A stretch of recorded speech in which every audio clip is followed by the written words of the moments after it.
தீபத்தூன் தீர்ப்பு விவகாரம் நீதிபதி ஜி.ஆர். சுவாமிநாதனின் பதவி பறிப்பா? மக்களவை சபாநாயகர் அனுப்பிய கடிதத்துக்கு உச்சநீதிமன்ற தலைமை நீதிபதி அனுப்பிய பரபரப்பு கடிதம். ஸ்டாலினுக்கு கனிமொழி கொண்டு வந்த அவசர செய்தி. வணக்கம் நண்பர்களே.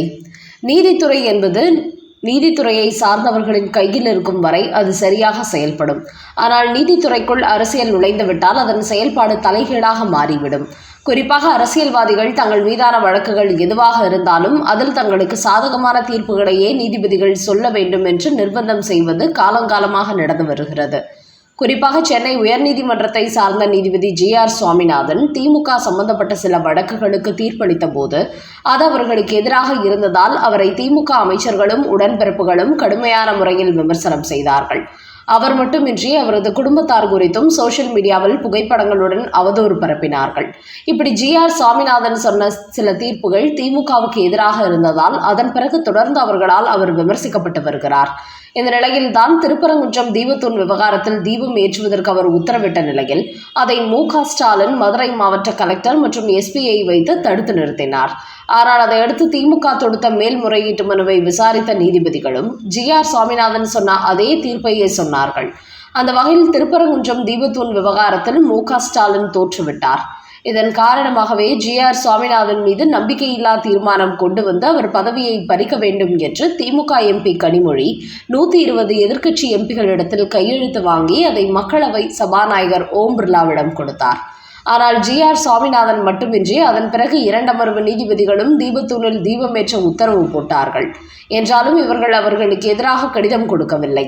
ஜி.ஆர். சுவாமிநாதன் பிராமணர் என்பதால் அவரை மட்டுமே டார்கெட் செய்தார்கள்.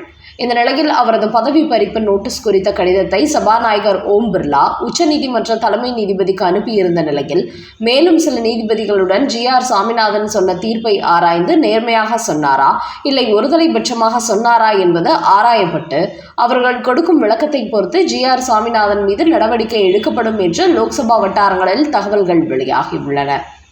இந்த நேரத்தில் சமீபத்தில் ஒரு ஆன்மீக நிகழ்ச்சியில் பங்கேற்ற ஜி.ஆர். சுவாமிநாதன் இன்னும் சில ஆண்டுகள் எனக்கு நீதிபதி பதவிக்காலம் உள்ளது, ஆனால் அதற்குள் என் பதவியை பறித்து விடுவார்களோ தெரியவில்லை என்று சிரித்துக்கொண்டே கூறியிருந்தார். இதனால் ஒருவேளை அவரது பதவி பறிக்கப்பட்டு விடுமோ என்கிற கருத்துக்கள் கூட எழுந்தது. இந்த நேரத்தில் தான் தற்போது டெல்லி வட்டாரத்திலிருந்து ஒரு தகவல் வெளியாகி இருக்கிறது. அது என்னவென்றால் ஜி.ஆர். சுவாமிநாதன் பதவி பறிப்பு விவகாரத்தில் உச்சநீதிமன்றம் என்ன முடிவெடுத்துள்ளது என்று மக்களவையில் கூட்டத்தொடர் நடைபெற்று வந்தபோது திமுகவின் கனிமொழி சபாநாயகரிடத்தில் அது குறித்து விசாரித்துள்ளாராம். அப்போது அவர் ஜி.ஆர். சுவாமிநாதன் சொன்ன தீர்ப்பில் எந்த தவறும் இல்லை, தீபத்தூன் விவகாரத்தில் என்ன சொல்ல வேண்டுமோ அதை தான் அவர் சொல்லியிருக்கிறார். அதனால் அரசியல் கட்சிகளின் தனிப்பட்ட குற்றச்சாட்டுகளுக்காக அவர் மீது நடவடிக்கை எடுக்க முடியாது, அதற்கு எந்த முகாந்திரமும் இல்லை என்று சொல்லி உச்சநீதிமன்ற தலைமை நீதிபதி அந்த கடிதத்தை திருப்பி அனுப்பிவிட்டதாக கனிமொழி இடத்தில் கூறியிருக்கிறார்.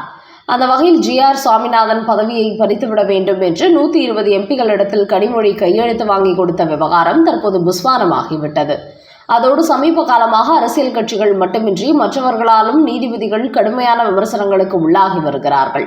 நேற்று முன்தினம் கூட நீதிபதிகளின் ஊழல் என்கிற தலைப்பில் 8ஆம் வகுப்பு சோஷியல் சயின்ஸ் புத்தகத்தில் ஒரு பாடம் இடம்பெற்றதாக குற்றச்சாட்டு எழுந்தது.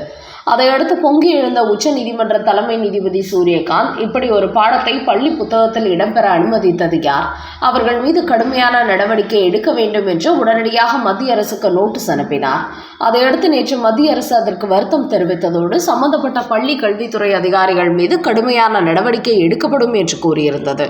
இப்படிதான் சமீப காலமாக ஒட்டுமொத்த நீதித்துறையும் கலங்கப்படுத்தும் வகையில் பலரும் செயல்பட்டு வருகிறார்கள். அந்த வகையில் நீதிபதி ஜி.ஆர். சுவாமிநாதன் சனாதன தர்மத்தை பின்பற்றி வருபவர் என்பதால் மிக நேர்மையாக செயல்பட்டு கொண்டிருக்கிறார்.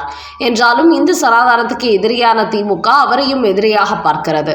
அதனால்தான் திட்டமிட்டு அவர் சொன்ன தீர்ப்புக்கு எதிராக இவர்கள் அரசியல் செய்தார்கள். இப்போது உச்சநீதிமன்றம் அவர் சொன்ன தீர்ப்பு சரியானதுதான் என்று சொல்லி நடவடிக்கை எடுக்க மறுத்துவிட்டதால் திமுக தரப்பு கடும் அதிர்ச்சி அடைந்துள்ளது. அடுத்த செய்தி. பொறுப்பு டிஜிபியால் டென்ஷனான டெல்லி. தேர்தல் தேதி அறிவிக்கப்படும் முன்பே திமுக அமைச்சர்களுக்கு ஸ்கெட்ச். அமலாக்கத்துறை இயக்குனர் ராகுல் நவீன் சென்னை வருகையால் அலரும் அறிவாலயம். சட்டமன்ற தேர்தல் நெருங்க தொடங்கியதிலிருந்தே ஊழல் அமைச்சர்கள் மீது நடவடிக்கை எடுப்பதற்கு அமலாக்கத்துறை தயாராகி வருகிறது. ஆனால் ஊழல் அமைச்சர்கள் மீதான ஆவணங்களை அமலாக்கத்துறை அனுப்பினால் அவர்கள் மீது எந்த நடவடிக்கையை எடுக்காமல் தமிழக பொறுப்பு டிஜிபி காலம் கடத்தி வருகிறார். குறிப்பாக அமைச்சர் KN நேரு விவகாரத்தில் 3 முறை அமலாக்கத்துறை ஆவணங்களுடன் கடிதம் எழுதி அவர் மீது FIR போடுமாறு கூறியும் கண்டுகொள்ளவில்லை. அதன் பிறகு இந்த விவகாரத்தை உயர்நீதிமன்றத்திற்கு கொண்டு சென்ற அதிமுக MP அமலாக்கத்துறை அனுப்பிய ஆவணங்கள் அடிப்படையில் KN நேரு மீது விசாரணை நடத்த உத்தரவு போடுமாறு கோரிக்கை வைத்தார். அதையடுத்து சென்னை உயர்நீதிமன்றமும் அவர் மீது விசாரணை நடத்த லஞ்ச ஒழிப்புத்துறைக்கு உத்தரவு போட்டது. என்றாலும் அவர்கள் இப்போது வரை வழக்கு பதிவு செய்யவில்லை. இந்த நிலையில்தான் அமலாக்கத்துறை இயக்குனர் ராகுல் நவீன் என்பவர் சில தினங்களில் சென்னை வரப்போகிறார். சென்னை வந்து 3 நாட்கள் அமலாக்கத்துறை அதிகாரிகளுடன் அவர் ஆலோசனை நடத்த போகிறார். இந்த கூட்டத்தின் போது ஏற்கனவே நிலுவையில் இருக்கும் தமிழக அமைச்சர்களின் வழக்குகள் அனைத்தையும் தூசு தட்டி உடனடியாக அவற்றை விசாரணைக்கு உட்படுத்தி சம்பந்தப்பட்ட அமைச்சர்களை விசாரணை வளையத்துக்குள் கொண்டு வர திட்டமிடப்பட்டுள்ளதாம். குறிப்பாக தேர்தல் நெருங்கும் நேரத்தில் அமலாக்கத்துறை இயக்குனர் தமிழகம் வருவதை திமுக சாதாரணமாக எடுத்துக் கொள்ளவில்லை. இதன் பின்னணியில் ஏதோ நடக்கப் போகிறது. பொறுப்பு டிஜிபியை வைத்து ஊழல் அமைச்சர்கள் மீது நடவடிக்கை எடுக்க விடாமல் தடுத்து வருவதால் இப்போது அமலாக்கத்துறை இயக்குனரே நேரில் வருகிறார் என்பதை புரிந்து கொண்ட திமுக மேலிடம் ஒருவேளை வந்த உடனேயே அவர் வேலையை காட்டிவிட்டால் பெரிய சிக்கலாகிவிடுமே என்று MK ஸ்டாலின் கடும் கலவரத்தில் உள்ளாராம்.